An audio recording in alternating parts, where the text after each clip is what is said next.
Selamat pagi, salam sejahtera buat kita semuanya. Anak-anak ibu kelas 7 ya, dimanapun berada saat ini, ibu berharap kita semuanya berada dalam keadaan yang baik dan sehat.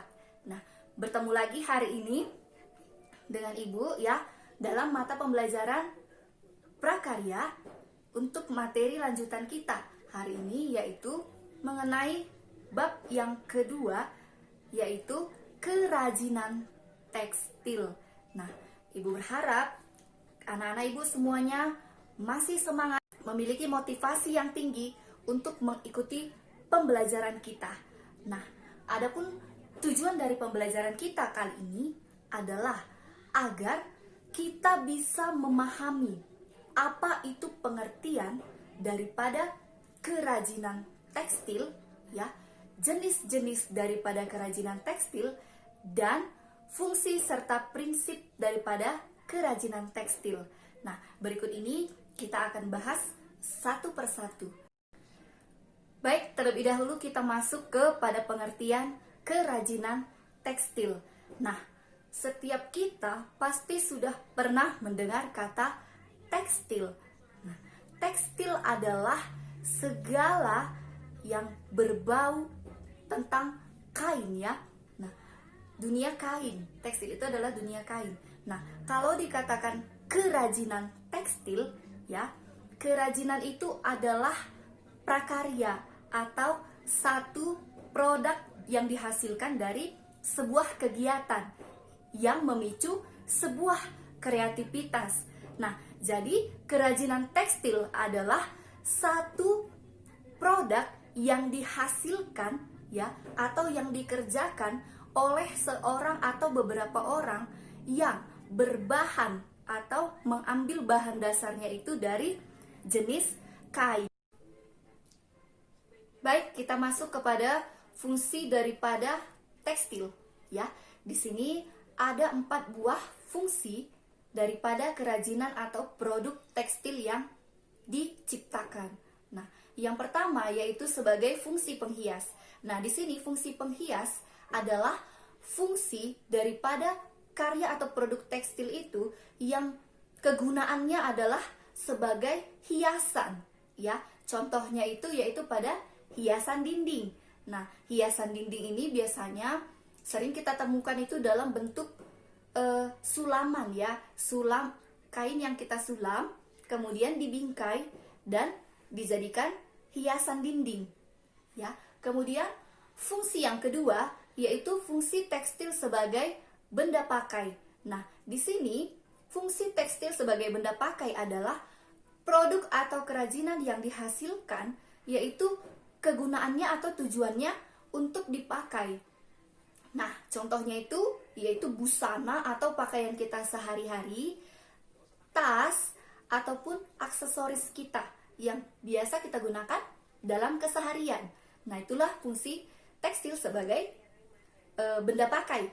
Nah, kemudian yang selanjutnya, yang ketiga, yaitu fungsi tekstil sebagai ritual. Nah, di sini fungsi tekstil sebagai kegiatan ritual adalah fungsi atau produk daripada kerajinan tekstil itu digunakan untuk kegiatan spiritual ataupun kegiatan adat. Nah, contohnya yaitu ulos. Nah, ulos ini digunakan hanya ketika ada acara adat saja, ya, baik itu pesta pernikahan ataupun acara duka cita, ya, orang meninggal. Nah, kemudian yang keempat yaitu fungsi tekstil sebagai simbolik.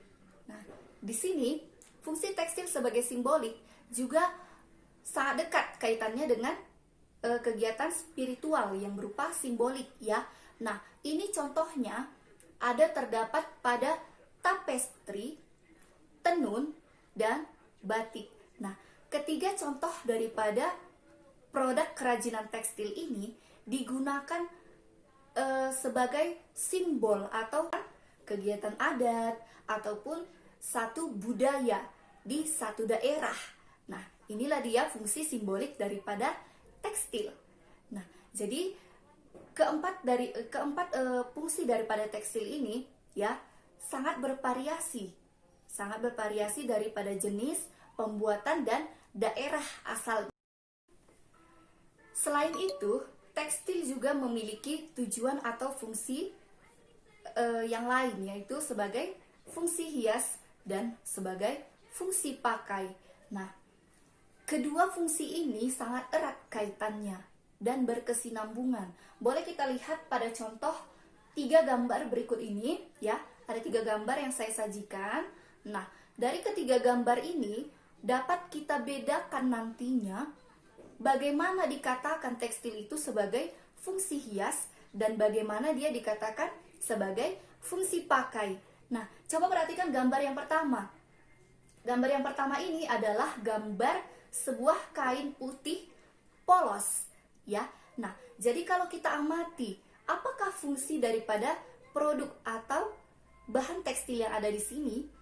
Nah, jadi di sini ada gambar sapu tangan putih.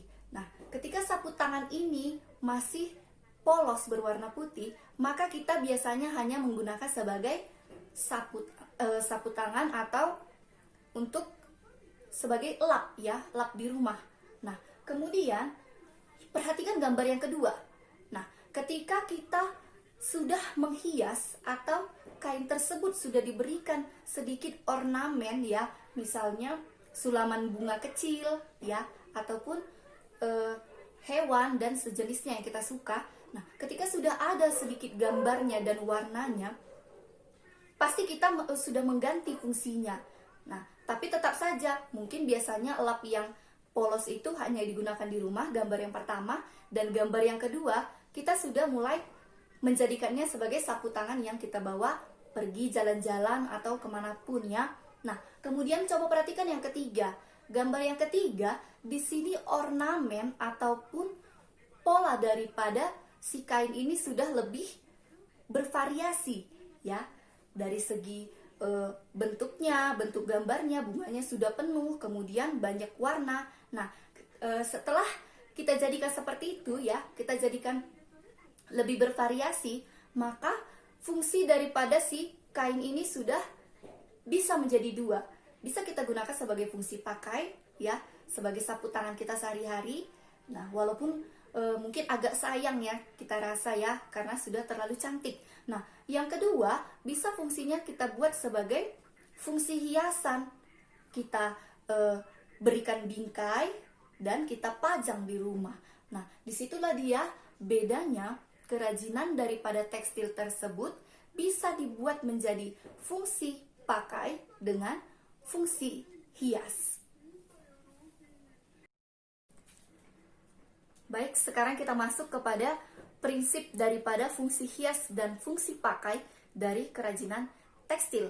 Nah, adapun prinsip-prinsipnya itu terbagi atas 4 buah ya, 4 buah prinsip yang harus kita penuhi. Nah, yang pertama adalah prinsip keunikan daripada bahan kerajinan. Nah, jadi ketika kita ingin membuat satu produk kerajinan tekstil, kita harus ketahui terlebih dahulu bahannya itu tidak hanya asal diambil saja, tapi bahannya ini harus disesuaikan dengan kebutuhan ya, dan juga keunikannya ya. Bagaimana supaya kerajinan atau karya yang kita kerjakan itu bernilai tinggi, pasti kita akan usahakan beda dengan produk yang lainnya ya. Misalnya di daerah pegunungan, produk atau kerajinan tekstil yang paling laris yaitu misalnya pakaian-pakaian hangat, kemudian topi, syal. Nah, kemudian kalau untuk daerah pesisir atau pantai, misalnya pakaian yang terbuat dari serat kapas yang lembut yang menyerap. Nah, itulah dia fungsi atau prinsip daripada pemilihan bahan daripada kerajinan tekstil. Nah, yang kedua, keterampilan tangan. Setelah kita bisa memilih bahan yang tepat untuk produk kerajinan kita, yang kedua kita harus bisa mengerjakannya ya, keterampilan daripada si pengrajin. Pengrajin adalah orang yang menciptakan satu produk kerajinan.